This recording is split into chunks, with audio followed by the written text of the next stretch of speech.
The courtroom had never been so full on a weekday morning. People leaned forward on the wooden benches, craning their necks as the heavy oak doors swung open. A hush rippled across the room. At first no one noticed him, so small in his oversized blazer, the sleeves nearly covering his hands. He walked with slow, deliberate steps, clutching a folder of papers against his chest like a soldier holding onto a shield. Every face turned toward him, whispering, questioning, and then finally silencing themselves as his determined eyes scanned the room. It wasn't just his size that stunned everyone. It was the way he carried himself. A child, no more than 10, maybe 11, walking into a room filled with lawyers, clerks, and an audience ready to witness what they thought was going to be another routine eviction trial. His mother, sitting nervously at the defense table, gasped when she saw him enter. She had begged him to stay home to avoid the humiliation, but he had insisted. Today wasn't just her fight, it was theirs. The judge, a tall man with graying hair and glasses perched low on his nose, lifted his gavel and tapped it lightly. "Order in the court," he said, his voice stern yet curious. He narrowed his eyes at the boy. "Young man, who are you?" The boy stopped at the defense table, placed the folder down, and stood straighter than he ever had before. His voice didn't tremble. His hands didn't shake. "Your Honor," he said, loud enough for the entire courtroom to hear, "I'm my mom's lawyer." Gasps erupted from the gallery. People whispered frantically, disbelief painted across their faces. Even the opposing attorneys, polished and smug in their $1,000 suits, smirked as if they'd just been handed the easiest case of their careers. One of them leaned over to his colleague and muttered something about child's play, earning a quiet chuckle. But the boy didn't flinch. His dark eyes stayed locked on the judge, his small chin tilted upward with a courage that seemed far older than his years. The judge leaned back in his chair, tapping his gavel again. He studied the boy for a long moment, his brows knitting. "Son," he said carefully, "this is a court of law. We don't play pretend here. Do you understand the seriousness of what's happening today?" The boy nodded firmly. "Yes, Your Honor, and that's why I'm here. My mom doesn't have a lawyer. She can't afford one. The HOA brought theirs. That's not fair. But I read the rules. I studied the papers. I know what they did to her is wrong." The room went dead silent. Even the whispering ceased. The judge's expression shifted from annoyance to something else, something softer yet unreadable. He leaned forward, resting his elbows on the bench. "And you believe you can represent your mother?" "Yes," the boy answered without hesitation. His small fingers tightened around the folder. "I know the truth. I know the rules better than they do." He tilted his head toward the attorneys on the other side, his voice carrying a boldness that sent chills through the crowd. "And I'm ready to prove it." His mother's lips trembled as tears welled in her eyes. She reached for his hand, whispering, "Baby." "You don't have to," but he squeezed her fingers gently, whispering back, "Yes, I do, Mama." The judge paused, the weight of the moment hanging heavy in the air. He had presided over hundreds of cases, seen seasoned lawyers stumble, seen grown men cry, but never, never had he seen a child walk into his courtroom with such fire in his voice. After what felt like an eternity, he straightened in his chair. "Very well," he said finally. "You may proceed." The gavel tapped once more, and with that the boy became his mother's lawyer. The crowd shifted, leaning forward, unable to believe what they were about to witness.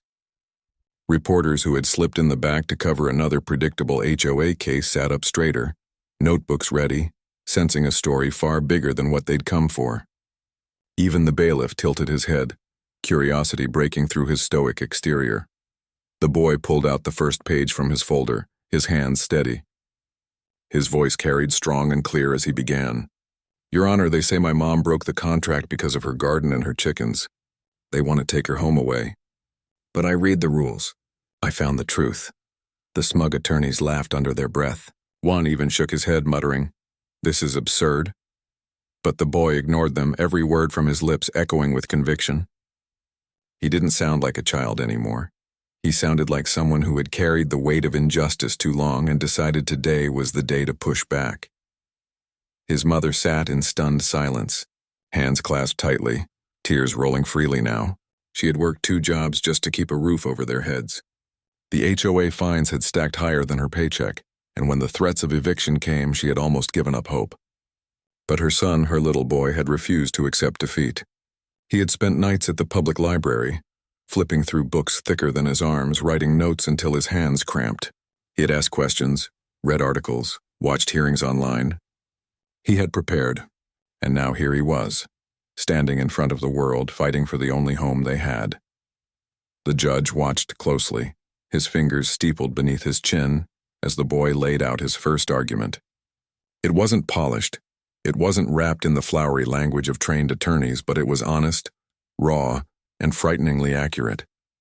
He cited the exact page and section of the HOA agreement, his little finger tracing the line as he read it aloud for the entire room to hear. The opposing lawyers leaned in, their smiles fading slightly. They hadn't expected this. They thought it would be over in minutes, an easy win. But this boy wasn't stumbling. He wasn't nervous. He was focused. His voice grew steadier with each sentence, like a flame fed by the oxygen of truth. People in the gallery began nodding, murmuring quietly in support. One older man whispered, "That kid's got fire." Another woman clutched her chest, whispering to her neighbor, "That's the bravest thing I've ever seen." The boy paused, looking up at the judge. "Your Honor," he said, his voice soft but strong, "all my mom ever wanted was to give me a safe place to live. She works hard. She follows the rules. But they decided to pick on her. They thought she wouldn't fight back because she didn't have money for a lawyer. But she has me, and I won't let them take her home." The courtroom fell silent again, the weight of his words sinking deep into every heart present. Even the judge's eyes softened, though he quickly masked it with his usual sternness. The boy closed his folder gently, resting his small hands on top of it. He wasn't finished, but for now he had said enough to demand attention. His mother reached out and touched his shoulder, her tears no longer of fear but of pride. She looked at him as if seeing him for the first time, not as her little boy, but as the man he was becoming right before her eyes. The judge cleared his throat, breaking the silence. "We will hear his arguments," he declared. His voice carried a tone of finality, silencing the protests from the HOA attorneys who had already started to rise in objection. "This young man has shown more preparation than some professionals I've seen. Let him speak," and so it began. What started as a day of dread and despair transformed into the beginning of something no one in that courtroom would ever forget. A little boy, armed only with love for his mother and a folder of handwritten notes, had stepped into a world designed to crush people like them, and he was determined to turn the tide. And in that moment, though no verdict had been made yet, it was already clear to everyone in the room. This was no ordinary trial. This was the start of something unbelievable. The boy adjusted the sleeves of the oversized blazer that kept slipping down over his wrists, pulling them back with a flick of his little fingers as though he were preparing for battle. He set the folder down on the table, pulled out a stack of neatly stapled papers, and then stepped forward toward the judge's bench. The bailiff instinctively moved slightly closer, half concerned, half curious, but the judge raised a hand to stop him. Everyone in the courtroom leaned forward. The boy was about to speak again. His voice was steady, though still carrying the faint high pitch of youth. "Your Honor," he began, "the HOA says my mom broke the rules because she planted a garden and raised a few chickens. They said she violated the agreement she signed when she bought the house. They fined her, they threatened her, and now they want to take away the only home we have. But I spent weeks reading the HOA contract." He lifted a page, flipping to a section marked with a yellow sticky note. "It's all here." He read slowly, carefully enunciating every word. Section 4, page 12. "Homeowners may cultivate gardens for personal use, and they may keep small livestock so long as they are properly maintained and do not disturb neighbors." He stopped, looked up at the judge, and then back down at the page.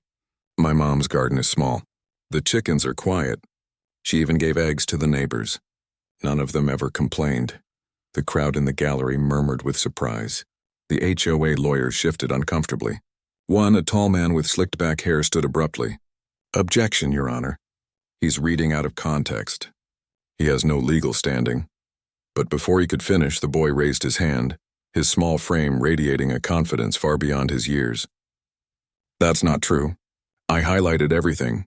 I'll show you." He flipped another page, holding it up so the judge could see. Green highlighter glowed across the text.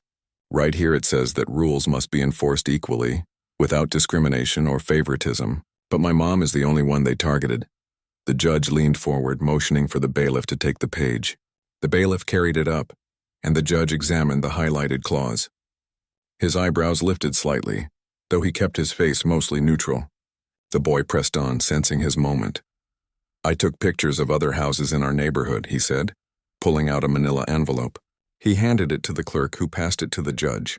See? House on Pine Street, big garden. House on Maple Avenue, 3 dogs and chickens, too. They never got fined. Not once, but my mom. They fined her hundreds of dollars every month. The photos made their way to the attorneys, who flipped through them with tight jaws. The boy watched their faces carefully, a flicker of satisfaction crossing his eyes. He had caught them off guard. These weren't vague accusations, this was evidence. The judge tapped his gavel lightly. Let the record show the defendant has submitted photographic evidence of alleged selective enforcement. The boy nodded and stepped back, pulling another paper from his folder. His voice grew stronger with each word. They told my mom she couldn't keep chickens because it was unsanitary. But here's a letter from the county health inspector after we asked for a check. He handed it over. It says our property is clean, safe, and fully compliant with health regulations. His mother's hand flew to her mouth. She hadn't even known he had written to the county office. She stared at him with wide, tearful eyes, pride swelling in her chest as the truth poured from her son's lips. The HOA lawyers exchanged nervous glances. One leaned over and whispered urgently to the other. The boy caught it out of the corner of his eye. He had them rattled, but he wasn't done. He opened his folder again and pulled out another stack of papers. These ones marked with blue sticky notes. These are copies of the letters we sent to the HOA. We asked them for explanations. We asked them to be fair. They never responded. He looked directly at the attorneys, his eyes narrowing slightly. Not once. They ignored us because they thought we wouldn't fight back. A murmur of disapproval swept through the gallery. The judge looked up from the papers, his lips pressed into a thin line. Is this true? He asked, his voice directed toward the HOA attorneys. The slick-haired lawyer cleared his throat, fumbling for words. We don't respond to every letter, the boy interrupted, his voice sharp and cutting. But you responded when other homeowners asked. I have copies of those too. He reached into his folder again, this time pulling out printed emails he had found through a neighbor who shared them. He handed them over. They answered other people, just not my mom. The judge's expression hardened. He sifted through the papers, his eyes scanning quickly, then looked back at the attorneys. This does not look good for your client. The boy stood taller, his voice now carrying a rhythm like he had rehearsed it 100 times in front of a mirror. Your Honor, they say they're protecting the neighborhood, but what they're really doing is bullying my mom because she's alone, because they think we're easy targets. But the rules are supposed to be the same for everyone. And if they don't follow their own rules, then they don't get to punish her for following them. The courtroom erupted in quiet applause before the judge banged his gavel. Order, order in the court. But even he couldn't hide the faint smile tugging at the corner of his mouth. The boy continued, pulling out one last piece of paper, his hands firm. This is my mom's record at work. She works 2 jobs, she pays her bills on time, and she's never been late on her mortgage. She's done everything right. She doesn't deserve this. His voice cracked just slightly, the first hint of the child still inside him, but he steadied himself quickly. All she wanted was a home for me, a safe place. That's not against the rules. That's not against the law. The silence that followed was heavier than any sound could have been. The judge looked down at the little boy standing so tall, his heart pounding but his courage unshaken. The attorneys sat back, their smugness gone, their papers scattered uselessly on the table. The mother wept quietly, her hands trembling, her pride overflowing. The judge cleared his throat again. Son, he said slowly, you've presented your case with remarkable clarity. More clarity, in fact, than some attorneys I've seen in this court. He glanced at the opposing lawyers whose faces burned red. I will allow you to continue presenting. The court will take your arguments into full consideration. The boy exhaled for the first time in what felt like forever, his shoulders sagging slightly with relief. But he didn't smile. Not yet, he wasn't finished. He gathered his papers again, looked at the attorneys, and then back at the judge. Your Honor, I'm not done proving they're wrong. I have more evidence. I have witnesses. And I won't stop until you see the truth. The judge nodded once solemnly. Then let's proceed. And just like that, the balance of power in the courtroom shifted. What had begun as an eviction case stacked against a struggling single mother had transformed into something no one expected. A little boy dismantling an entire system with nothing but determination, truth, and the unshakable love for his mother. The gallery leaned in even closer now, eyes wide, hearts pounding. They knew they were watching history in the making. And for the first time that day, the HOA lawyers looked nervous. Very nervous. The silence in the courtroom was so deep it could have been carved into stone. The boy stood at the defense table, his small frame upright, his blazer hanging awkwardly off his shoulders, but his spirit filling the entire room. The judge had just declared he would take the boy's arguments into full consideration, and now every eye lingered on him, waiting to see what would happen next. For the first time that morning, the HOA lawyers seemed unsure of themselves.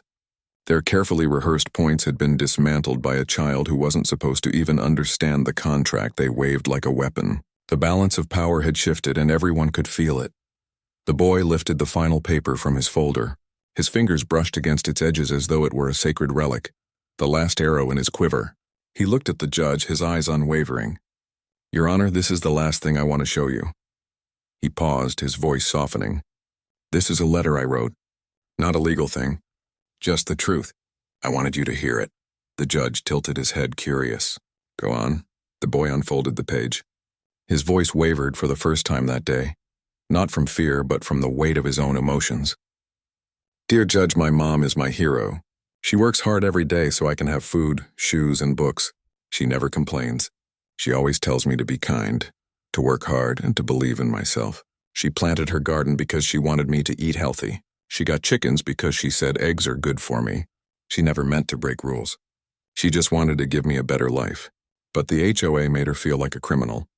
They sent letters and fines that scared her. They made her cry at night when she thought I was asleep. That's why I had to help, because no one should make my mom cry for doing something good."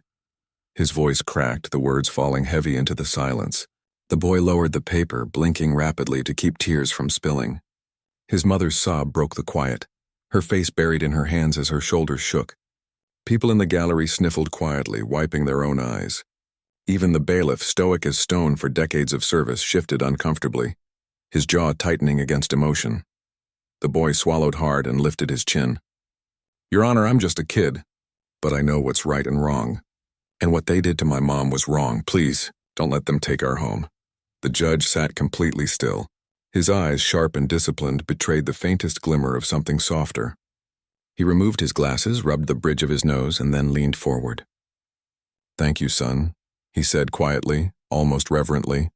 The slick-haired HOA lawyer leapt to his feet, desperate to salvage something. "Your Honor, this is highly irregular." "We can't allow emotional appeals. This is not proper procedure." The judge's gavel came down sharply. "Sit down, counselor. I will decide what is proper."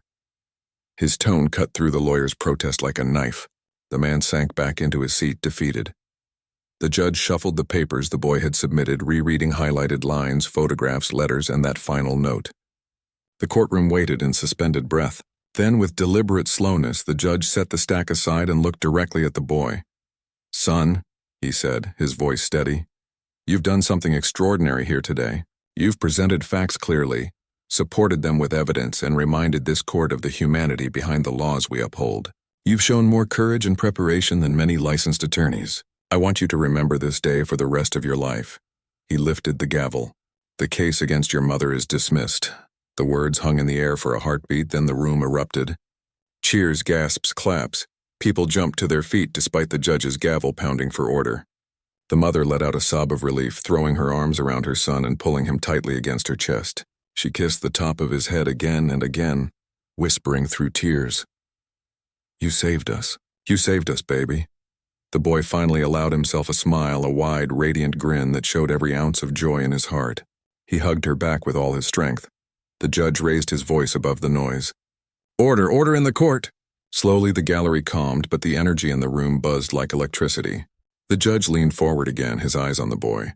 "Young man, you've not only defended your mother, you've inspired every person in this courtroom. Don't forget what you did today."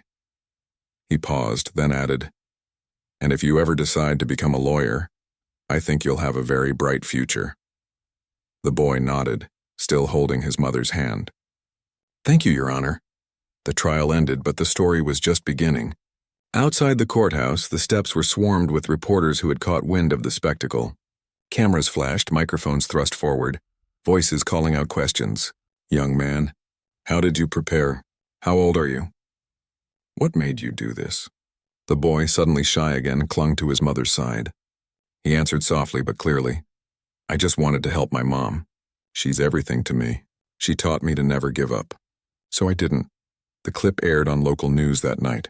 Within days, it spread across the country, shared on social media, replayed on national television, discussed on talk shows.